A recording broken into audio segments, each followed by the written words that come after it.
got something for you. This watch I got here was first purchased by your great-grandfather during the First World War. It was bought in a little general store in Knoxville, Tennessee, made by the first company to ever make wristwatches. Up till then, people just carried around pocket watches. It was bought by Private Doughboy Aaron Coolidge on the day he set sail for Paris. This was your great-grandfather's war watch, and he wore it every day in that war.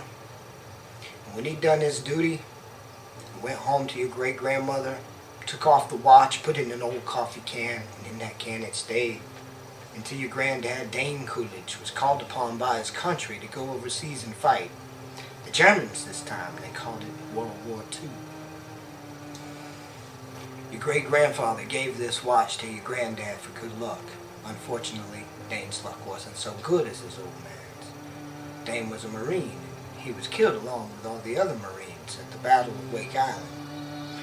Your granddad was facing death, and you knew it. None of those boys ever had any illusions about leaving that island alive. So 3 days before the Japanese took the island, your granddad asked a gunner in the Air Force transport named Winaki, a man he'd never met before in his life, to deliver to his infant son, who he'd never seen in the flesh, his watch. 3 days later, your granddad was dead, but Winaki kept his word. After the war was over, he paid a visit to your grandmother, delivering to your infant father his granddad's watch. This watch was on your daddy's wrist the day he was shot down over Hanoi. He was captured, put in the Vietnamese prison camp. He knew if Gooks ever saw the watch, it'd be confiscated, taken away. The way your dad looked at it, this was your birthright. He'd be damned if any slopes couldn't put their greasy yellow hands on this boy's birthright.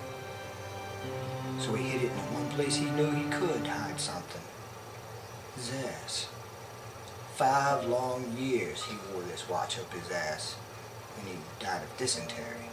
He gave me this watch. I hid this uncomfortable hunk of metal up my ass 2 years. Then after 7 years, I was sent home to my family. And now, little man, I give this watch to you.